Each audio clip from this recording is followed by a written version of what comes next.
Bhojpuri actress आकांक्षा दुबे की आत्महत्या मामले में नया मोड़ आ गया है।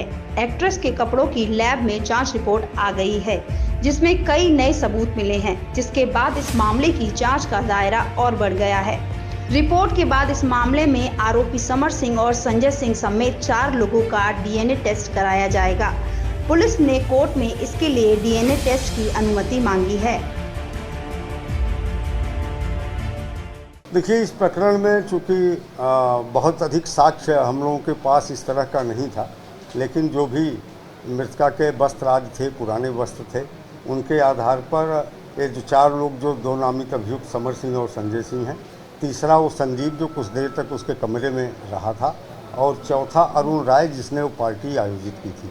इन 4 के डीएनए सैंपल मिलान के लिए अदालत से अनुरोध किया गया है और वहां से आदेश प्राप्त होते ही वैधानिक कार्रवाई अग्रिम की जाएगी। अभी तक कार्रवाई में क्या निकल के आया है, क्या हमको पता नहीं चल पाया, अभी तक क्या निकल के आया है? देखिए, वो विवेचना का विषय है और अभियुक्त दोनों जेल में हैं।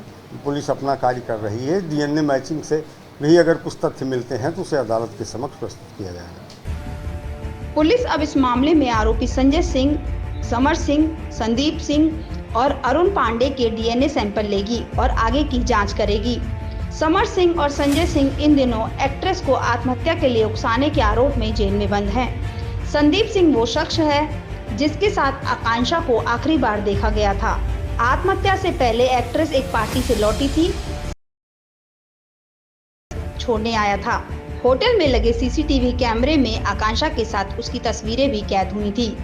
भोजपुरी एक्ट्रेस आकांक्षा दुबे का वाराणसी के होटल में 26 मार्च को पंखे से लटकता हुआ शव मिला था। इस खबर के बाद हड़कंप मच गया था। आकांक्षा की मां ने गायक समर सिंह और संजय सिंह पर एक्ट्रेस की हत्या का आरोप लगाया था। पोस्टमार्टम रिपोर्ट में भी आकांक्षा की फंदे से लटककर मौत की पुष्टि हुई थी।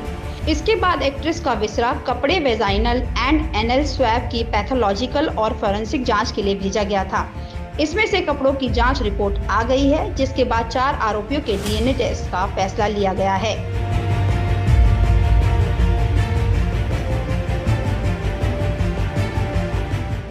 मामले में समर सिंह और उनके भाई समेत 2 लोगों पर का डीएनए टेस्ट की मांग की गई है। जी। तो क्या लगता है कि डीएनए टेस्ट से कुछ सामने आएगा तथ्य? देखिए, हम लोग शुरू से ही यह बात लगातार कह रहे थे कि आकांक्षा के साथ कोई मिसहैपनिंग हुई है और उसके बाद उसकी हत्या हुई है, क्योंकि जिस तरह से षड्यंत्रकारी तरीके से उसका पूरा नाट्य रूपांतरण किया गया था हत्या का, उससे साफ जाहिर, आत्महत्या का उससे साफ जाहिर हो रहा था कि आत्महत्या नहीं है, यह हत्या है। और उसके साथ कोई ना कोई मिसहैपनिंग हुई है, क्योंकि जो नाइट ड्रेस पहनी हुई है वह उसका नहीं था, और यही नहीं, जिस कपड़े से उसको फंदा लगा वह भी उसका नहीं था।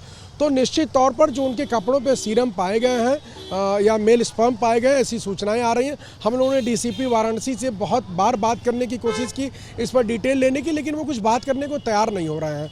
तो निश्चित तौर पर इस मामले में प्राकृतिक न्याय के सिद्धांत के अनुरूप इस समय काम चल रहा है, और मुझे लगता है कि पुलिस ने बड़ा प्रयास किया अभियुक्तों को बचाने का, लेकिन अब पुलिस इसको बचा नहीं पाएगी, क्योंकि एविडेंस लगातार सामने आ रहे हैं और पुलिस के न चाहते हुए भी उनको इन्वेस्टिगेशन करना पड़ रहा है। क्योंकि देखिए, 7 प्रार्थना पत्र तो हमारे पेंडिंग हैं, 10 से ज़्यादा प्रार्थना पत्र उत्तर प्रदेश सरकार और डीजीपी और चीफ सेक्रेटरी तक को गए हुए हैं।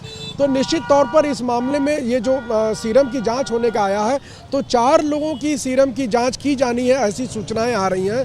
संजय सिंह, समर सिंह और संदीप सिंह और अरुण पांडे, और इसके अलावा अन्य लोग भी जांच के दायरे में बढ़े हैं पुलिस के। तो जैसा कि डीसीपी वरुणा जोन का बयान है, तो निश्चित तौर पर इस मामले में अब यह मामला, मुझे लगता है कि यह मामला बहुत करीब पहुंच गया है कि इस मामले में जिस प्रकार से हत्या, बलात्कार और हत्या की गई, वह मामला बहुत नज़दीक पहुंच गया। जल्दी ही बड़ा खुलासा हो सकता है, जो हम लोग बार बार कह रहे थे। और यह बातें हम लोग आकांक्षा की मां के 164 के बयान में कहलवाना चाहते थे, और पुलिस भी यह बात समझ रही थी, इसलिए पुलिस 164 लेने को तैयार नहीं हो रही थी। आपको जानकर आश्चर्य होगा कि 6/4 का पहला एप्लीकेशन आकांक्षा की मां का पड़ा हुआ है, उसके पहले 2 एप्लीकेशन कमिश्नर के यहाँ पड़े हुए हैं, जबकि 26/3 को आकांक्षा की हत्या की गई थी, 25-26 की रात में। मतलब हत्या के 5-6 दिन बाद से ही हम लोग का कहना है कि आकांक्षा की मां का बयान ही नहीं लिया गया। और 26 अप्रैल को तो माननीय न्यायालय ने आदेश कर दिया बयान लेने का। जिस तरह से प्रयोगशाला से निकल के आया है कि कपड़े में इसका स्पर्म पाया गया है, तो क्या कहीं ना कहीं निश्चित तौर पर अगर ये स्पर्म पाया गया, इसका मतलब बलात्कार है। इसका मतलब है कि उसके साथ अंतिम समय में बलात्कार किया गया और उसको मार करके फांसी पर लटकाया गया।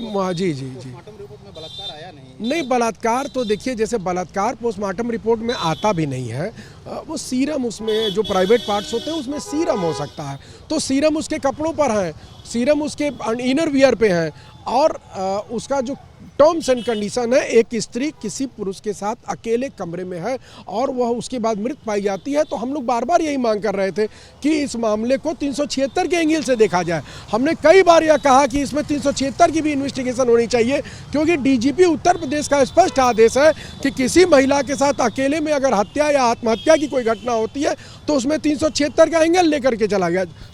लेकिन पुलिस इस मामले में जिस तरह से विवेचना कर रही थी, लग रहा था 406 का विषय है ये, कि किसी ने किसी का पैसा लेके बेईमानी कर लिया। तो निश्चित तौर पर अब जो एविडेंस आए हैं उससे अभियुक्तों का बचना मुश्किल होगा और इस मामले में अभियुक्त जल्दी ही पुलिस की गिरफ्त में होंगे।